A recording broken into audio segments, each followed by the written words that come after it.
What's going on, guys? How's everybody doing?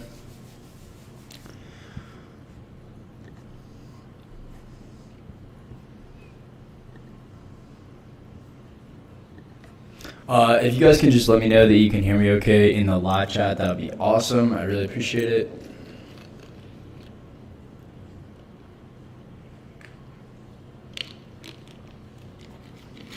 Awesome.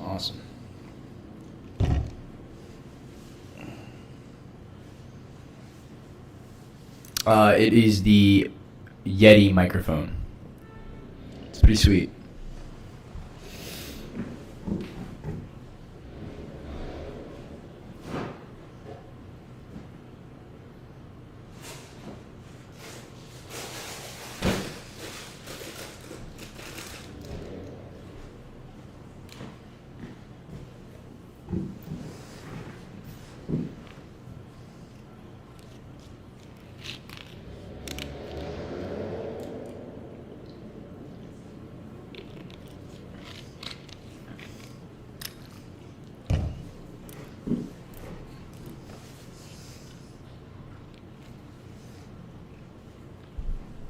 Awesome, guys. Hearing a lot of good things. Let me give everybody like 5 minutes to get in here.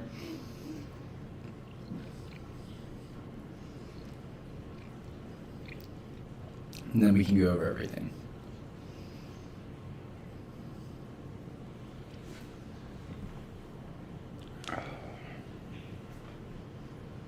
Today's kind of weird. I guess everybody's like expecting bad CPI data tomorrow, so.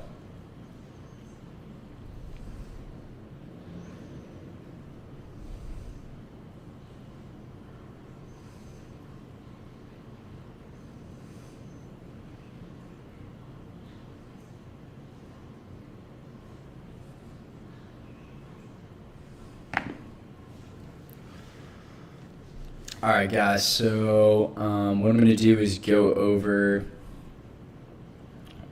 basically a lot of the stuff that you guys asked me to on Twitter. I know you guys had some chart requests and everything like that, so I want to go over everything. And then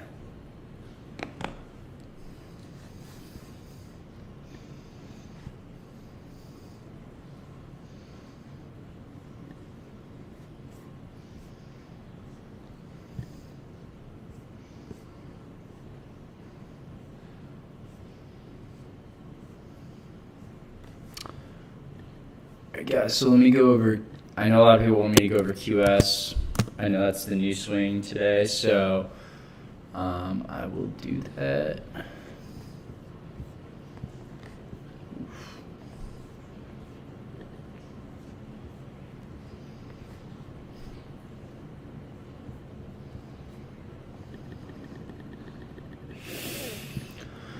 All right, guys, so I want to go over QS just because of why I entered the trade and why I think that it can be good. So if you look on the hourly on QS, we have some resistance here at the 3250 level.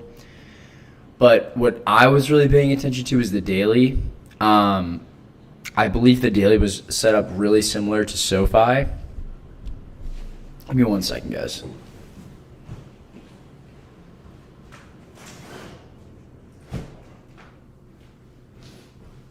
Sorry, guys, I had a window open and we're in the middle of like a massive thunderstorm right now, so I had to close the window. But the reason that I really like, oh, can you guys not see that well enough? Hold on.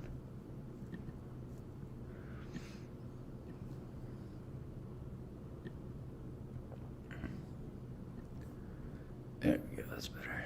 The reason that I really like the daily here on QS, right, is because we have a really nice gap up to the 39, 40 level once we clear this 32.5 resistance, which is kind of right where we're sitting right now.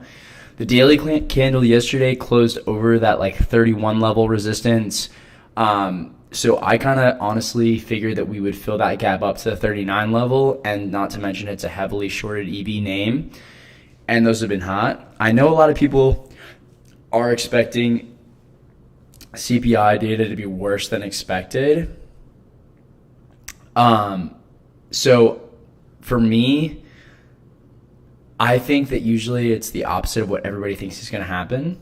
So it's a little bit of a riskier play because, obviously if CPI data is really bad, then things will get, crushed. But I believe that we're going to fill that gap up to 39 before week's end,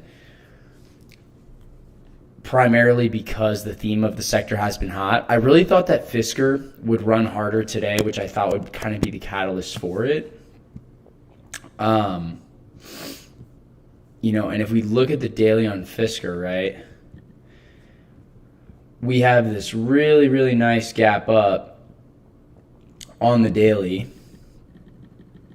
right? Once we closed over this level, that $18 level, right? And I mean, you can just see how much room up this chart really has, right? I think that in all honesty, the next level is going to be that $22 level. And then above that, it's really, really clear skies. And we're talking about more of a complete reversal, right? Oh, so it sounds like some people are saying they can't see the full chart. Sorry, guys. This is a new version of OBS Studio, so I'm trying to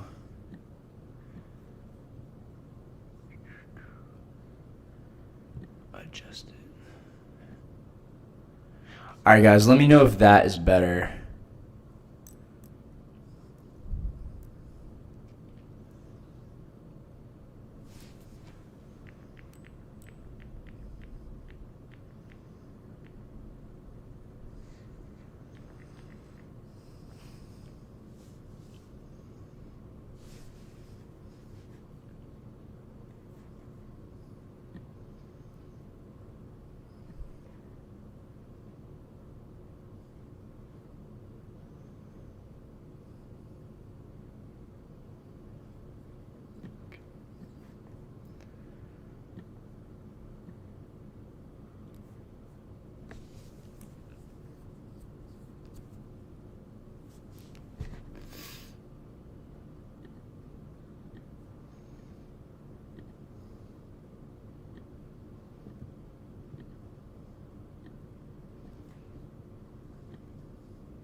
There we go. All right, awesome. So like I said, guys, I think the next level on Fisker here is going to be that $22 level. For me, I personally think the CPI data is going to be better than expected, which would obviously accelerate a lot of these names, right? I think another reason that we sold off going into EOD is because GME had earnings today, which was definitely a negative catalyst for those names, right?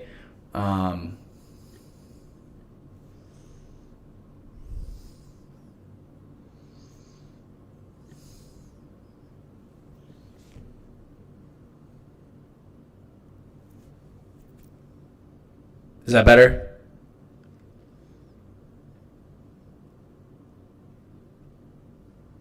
All right, cool. Sorry, guys. I'm trying my best here. It's just OBS is being... I didn't really play with the settings in the new version yet, so it's my bad. So like I said, I think the next level here on 22 is 22 for Fisker. And I think we're going to have C positive CPI data tomorrow, which should be a catalyst. Like I said, they did sell off today with GME going into earnings. Tilray is another one that I think, closed over a very bullish level, right? We got that close over 22, which was huge. Then today we pulled back before close. It seemed like they wanted to push that daily candle down below that major resistance level, because once Tilray clears this, 22 to 24 resistance on the daily chart, right? If we can get over that 25 level, which I think is going to be tough, we have a really clear gap up to our next resistance point, right? Which is going to be truly near that $30 to $31 level, which is where I think that we will see a major weed run across the entire sector, so where we see SNDL back at $2.50, $3 a share, where we see Kern back at $6 to $8 a share, right? And I think that is more, you want to talk about like the market, assuming like future value and earnings. I think weed has had a lot of really bullish news lately. In addition to the psychedelic sector, I think this sector is going to be really, really hot over the next few weeks and months. And obviously long term for the next couple of years, right? Tilray as a company, you're seeing a lot of senators and congressmen buying because full-scale federal legalization is going to be huge. So I think that's another one. Personally, I thought we were going to test that 24, 25 level right here today into close when we started squeezing over that 2280 level, right? If we look at a shorter time frame, right? We look at like the 30-minute. We touched that 23 level and then obviously pulled back before close. I think that was like surprising to me, whether that was because of GME going earnings or what, but we did hold that 21.5 level before after hours. We'll have to see how we react in pre-market tomorrow, but I still think Tilray and the rest of the weed sector can have a really, really nice day tomorrow. ACB is another one. Obviously, I held my calls overnight. I will show you guys what I saw on the daily, even though I did post it on Twitter. This is the exact screenshot I posted, right? And I think that once we cleared this $10 or like $9.29 resistance level, we have this really, really big gap up to 11.50.12, which is a major, ACB tends to kind of like be a magnet towards that level when it runs. I remember back in November, we ran pretty hard towards that level when weed had its last run. And like I said, that's a major resistance point, which coincides with Tilray's resistance at 25. So ACB, right, has resistance at 12, or the 1160 level. And, Tilray has resistance at 2450. So those are both major levels as far as it goes. For the weed names, SNDL is another one a lot of people wanted.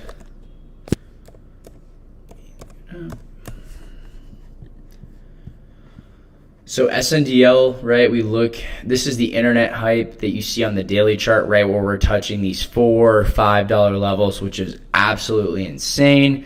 But, right, when we look at, a name like Tilray, it's trading at $72 a share when SNDL goes to 5, right? So, personally, I think SNDL is going to be up towards this 2 level pretty soon. I think the 180 is big. So I think they personally have more room to go. So that's why I'm so bullish on the weed names. Obviously, that's my opinion, and it's why I'm trading them. So I do think QS will be good tomorrow as long as the CPI data is positive. Workhorse, Solo, MMND, UWMC. Okay. CCIB is a really good one and one that I'm super familiar with. I obviously have my levels drawn out pretty clearly here on CCIV, right? So the 25 level, right, that 24, 25 level that I mentioned so many times, and you guys know I trade this a lot, right? And I own the stock as well, longer term. So I'm very familiar with the price action. And I don't normally take a loss like I did today on it. I got faked out on that 27 break.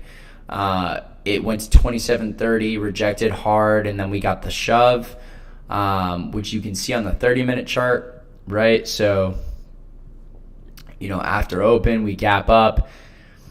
And what I was really looking for, right, is once we broke over that 25 level, I honestly thought we would have seen a circumstance where we would be at 30 a lot quicker than it's taking us. I think this 30 to 37 level is going to be a major point of resistance, right? Because the gap above that level for CCIV and long-term why I'm bullish is you see this hanging candle here, right? When that happened, that was the day that the merger was announced and we gapped down super, super hard, right? And I think that once we clear this 32-ish level, 30-ish level, we should see a major move up to the $44 level. And then obviously above that, it should retest at the highs. Personally, for me, in the short term, I think this season moved to 30. That's why I was in the calls today, is because I figured, honestly, once we broke 27, we were going to see a move up to at least the 29.50 level, tap that resistance, and then possibly pull back. But that was my plan as far as the day trade went. So that's where I see it in terms of, the short-term outlook. I think that 30 is the next logical target.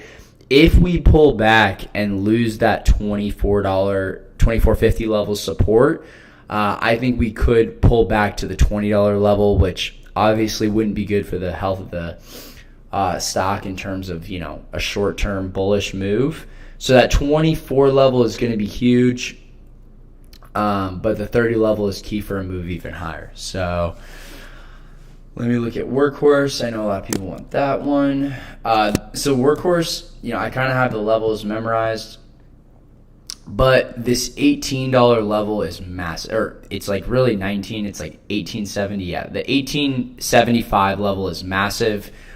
This is where we rejected on the initial day that it ran when I entered it on the dip. We rejected at the 19 level, and truthfully, I didn't think we would fill the gap all the way back down. We did, however, but it held that 1385 support like a champ. We bounced.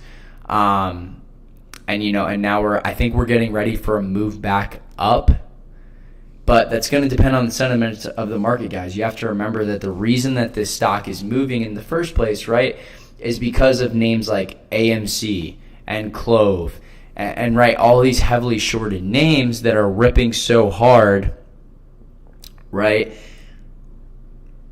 These stocks are fully reliant on the moves that its predecessor dictates. So we're trading these names rather than trading a name like AMC, right?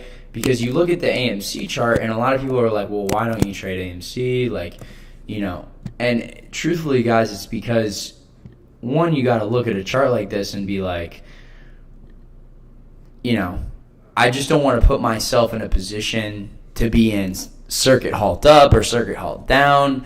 Right, like personally, I'd much rather trade the sympathy mover like Tilray or any of these names like Workhorse, right, etc., Clove, that are moving alongside AMC because there's less downside risk than a ticker that's up, 2,300% in the last, couple months, right? So, can I share my input on Riot? Absolutely. Riot, I have my levels all mapped out. So, all right, guys. So, Riot is a stock that I am very, very, very familiar with. So for Riot, I do use the fib extensions, which you guys can find up here in the Webull tools. So I'm going to do mine in a second, guys. 33 is going to be a key level on Riot. Personally, for me, once it clears the $33 level, I think we find that 100% fib retracement to the 35 level and then move up. Obviously, there's a really nice gap above that 35 level. Over 32, I think we see 35, 37, and then obviously back over 40. But that's going to depend a lot on Bitcoin and what it decides to do.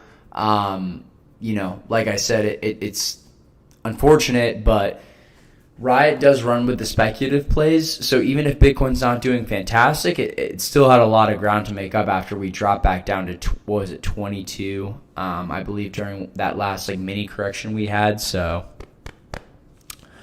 MindMed is a good one. we're talking about. Perfect. Yeah, guys. So personally, what I think is we had this nice little cup and handle going on MindMed. Obviously, they're protecting the $4 level really, really heavily, right? Because I think over that $4 level, I think we see the 577 level really, really quick. And we're kind of stuck in this range right now, but I think that once we break this cup and handle upwards, we should see that break above 4. That's why I wanted the $4 close 2 days ago, is because I think that once we get over that $4 level, then we'll see the 577 level come really quick, which is why I'm in the $5 calls for next week, right? If we get over the $4 level, we're going to gap up and fill the gap up, right? And that's my target. Okay, guys, is the 570 level. And, like I said, that would put our calls, 300% from where they're at right now. So for me, it's a worthwhile swing to swing until next week. There's been so much psychedelic news lately that I think it's not if, but when it fills the gap up, and I think that it's going to be sooner than later.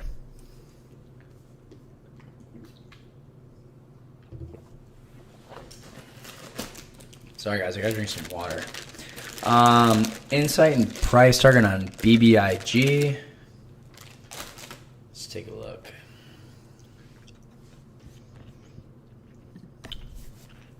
I'll do AHT first.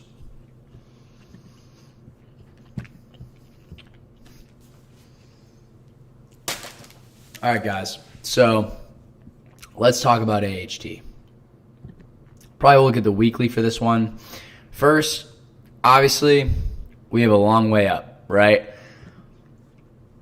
We look at the daily, though.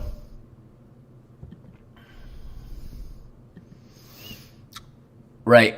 You guys see why I said that the 6 level was so important.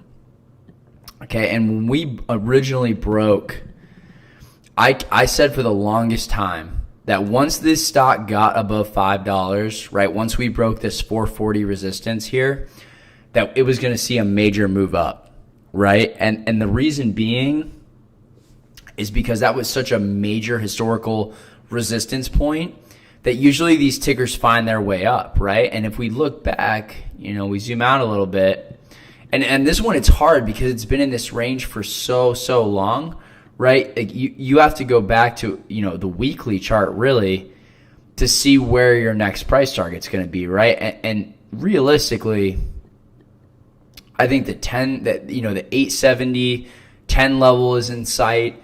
And over that, it just goes absolutely nuts. And that's why I think the play is good in terms of a swing. I closed my position today because personally I felt it was overextended and that 8 level was going to be a really, really tough resistance. That's why I closed my calls today. And I know Zach's in it, and I think it's an awesome swing. Obviously, you have to be cautious on any stock that looks like this. And if you were in, I would at least take your cost off the table. It's your trade. It's not mine, but that's what I would do in that situation. I locked gains today on it because it was a short-term trade for me.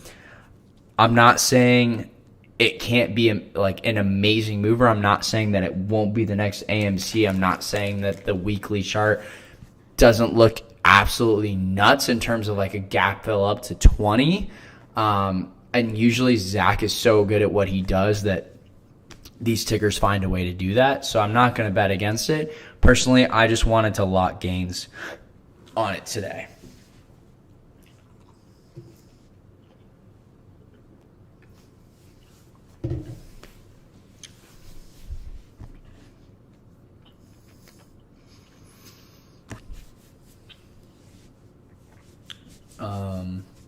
And NDM is one a lot of people want.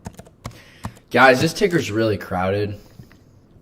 I love the 3D printing space, right? But this is one ticker that I personally am a little wary of just because there are so many people in it, right? And that's what you're seeing here. This is internet hype. When you see a stock go from $2 to 19, might be a little worried. And a lot of stocks did that. But, Kathy Wood and ARK were buying so heavily that the entire retail sector was coming in and they really, really wanted it, right? And when that happened, it creates a lot of like FOMO buyers, right? And you see this big, ugly death candle on the daily chart, right?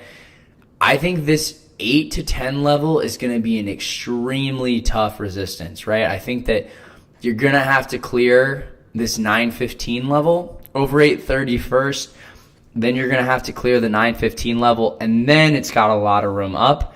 Personally, I think that you will see that move over 915 towards, the $12 level when we see a true reversal in all of the growth names, right?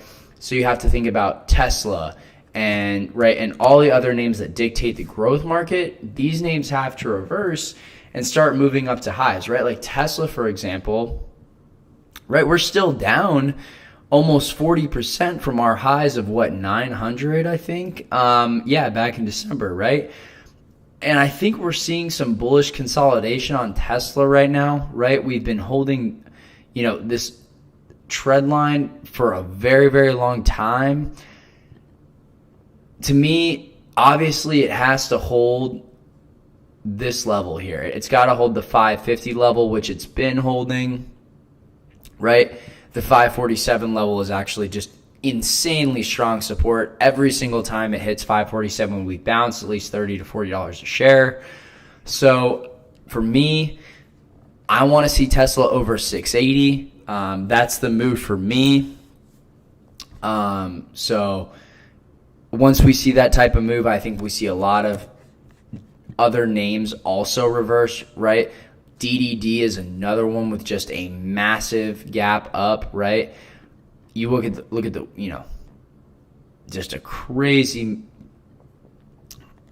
I'm looking at DDD.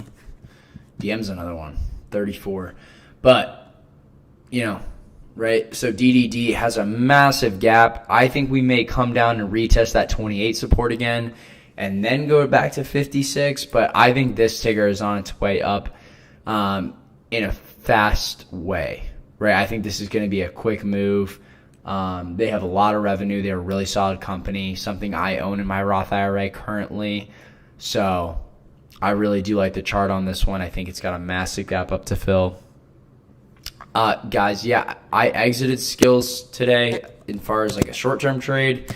I will go over the chart for you. This looked good to me in terms of like a daily setup, right? A lot of charts, like we broke over key resistance.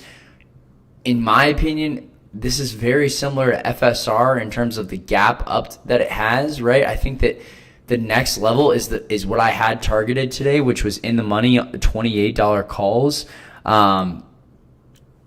Truthfully, I'm very surprised we didn't see that move today. Maybe it was the CPI data, maybe not. But, incoming tomorrow. But, you guys are tagging me in this lawsuit stuff, and it's like, guys, a class action lawsuit that a law firm files that literally every company has against them is not the reason that their share price is falling.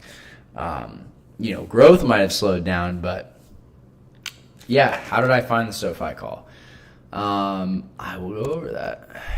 And I'm also going to cover this on skills today, right? And I think this is really important to note, and it's, where I can learn from, right? And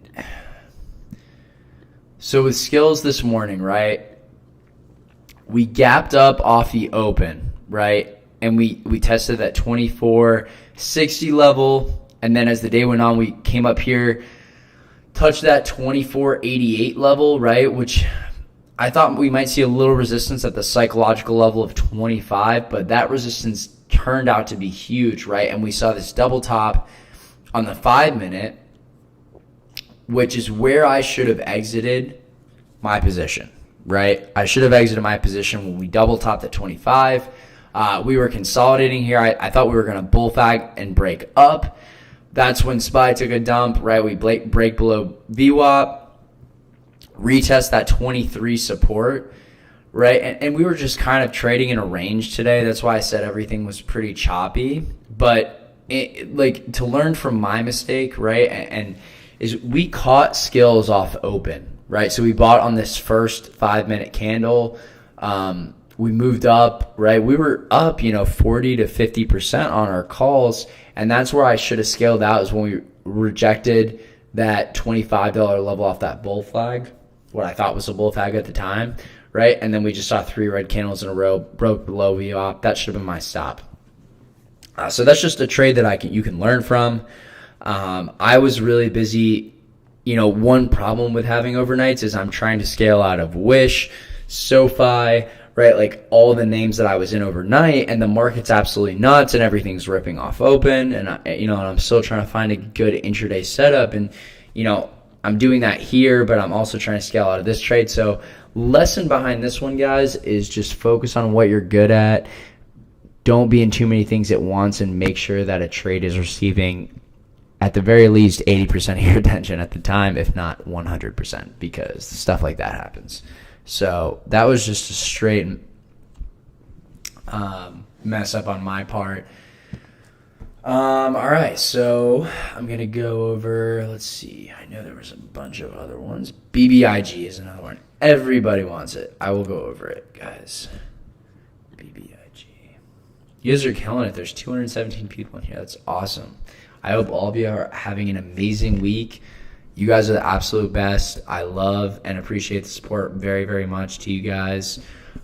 Before I go over BBIG, the Gamma Gang merch is going to be dropping sometime next week. I will have an official announcement on that this weekend, but I'm very, very excited. I know a lot of people want it, and I think it's going to be really, really cool, because this has been an awesome movement that we've started. And I really love the energy and the vibes that you guys put out all day on the private Twitter. And, I just absolutely love it. So you guys are the best. And honestly, I am so happy I'm able to spend the time going over this stuff with you guys and helping you, because that is my goal. So, all right, guys, let's look at BBIG. Let's look at BBIG. I haven't looked at BBIG too much. I traded last night overnight. It's a newer name, right? We look at the daily. I think you're seeing a theme here, right? Like, look what happened the past 24 hours is everything broke. Like, BBIG, remember when I said last night, I was like, once this $5 level clears, right? Once this 5 level clears, we're going to see a major move up, which we did overnight. And that was awesome, right? Like, we traded overnight. It was great. Even if you were still in it right now, you'd still be up. And we broke out above 6, and this was like a major resistance on the daily, right? So when you look at like the all-time chart, look how serious that $5 resistance was, guys. The fact we broke over that makes me bullish on BBIG going forward. I know their merger date is coming up soon, and I don't have all like the perfect details on that swing, but you've got a serious gap up here, right, to that 940 level. I wouldn't be surprised to see that fill upside and see this thing go to 10. That would be my long-term, week, 2 week. I'm not sure exactly when the merger date is, but I think 940 would be a really good target to have on this as far as like a short-term trade goes. So, that's what I would look for. No doubt. All right, I'm going to do a couple more, guys.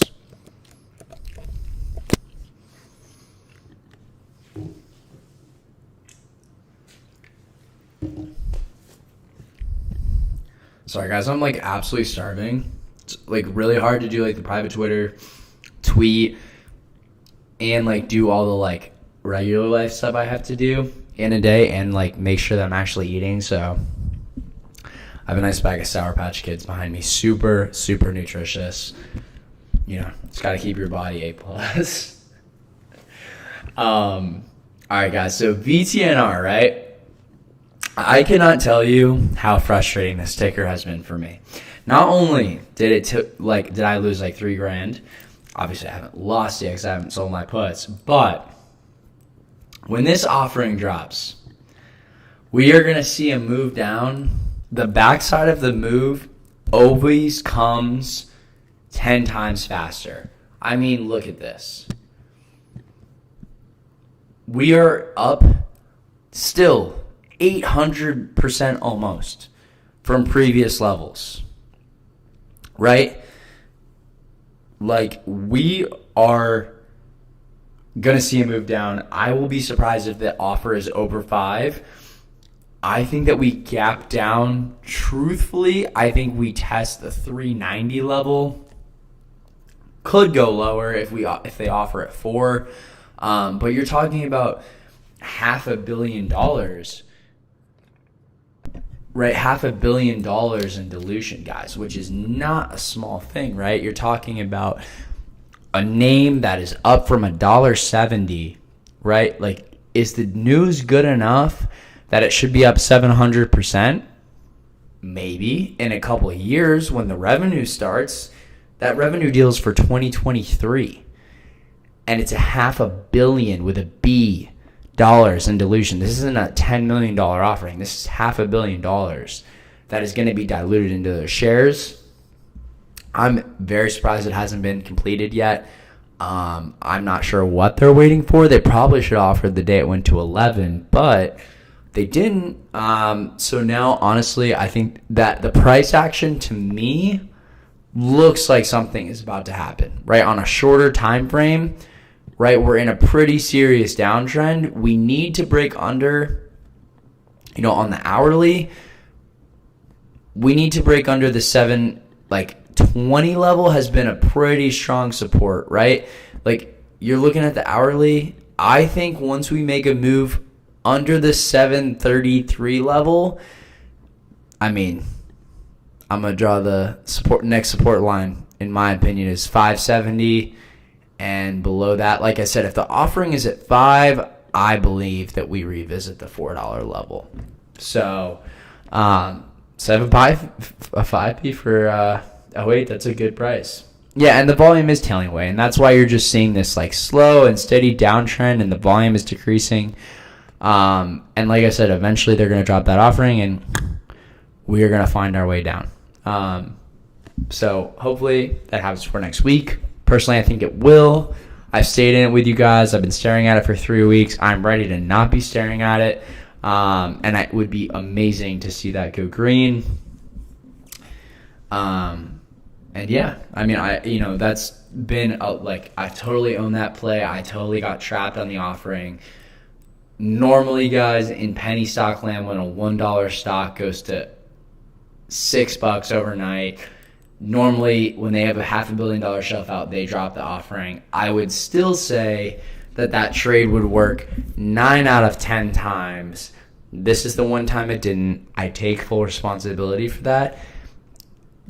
One big thing, guys, and one reason why I try to use this platform in the way I do is that I hated when I was trying to learn how to trade and somebody would call something and then it wouldn't work out and then it would just be down, 30, 40, 50%, and I'd be like, okay, why aren't you talking about this anymore?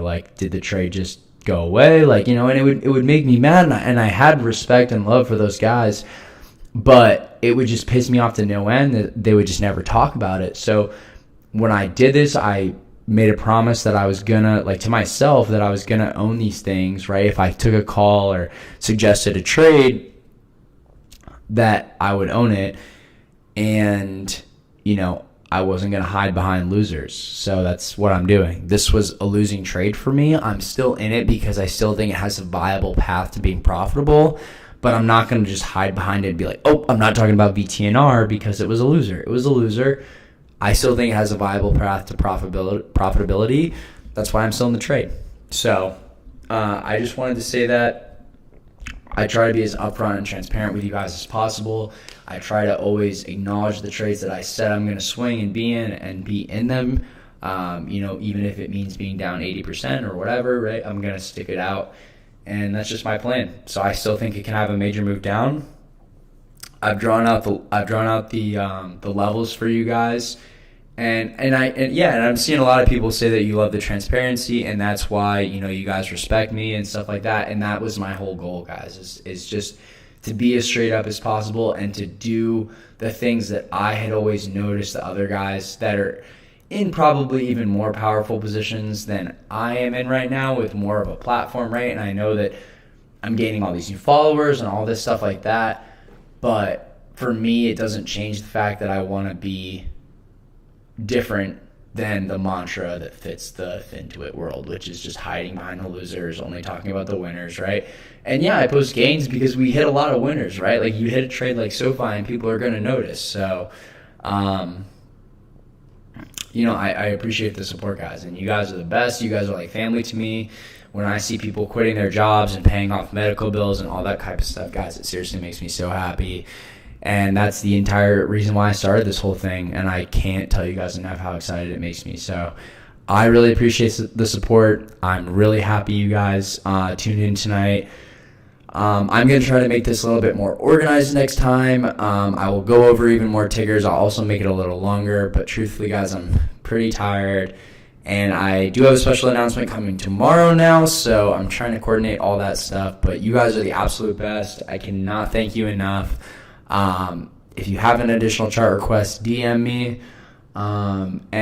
So we will be dropping Gamut Gang merch. Next week we will be taking pre-orders. There'll be a couple weeks to delivery, but I know a lot of people are really excited about it, and I cannot wait to show it to you guys. So I hope you guys have an amazing night, a very, very amazing night, and we will end the week strong tomorrow and Friday. Have a fantastic night, guys. Enjoy your evening. You guys are the absolute best.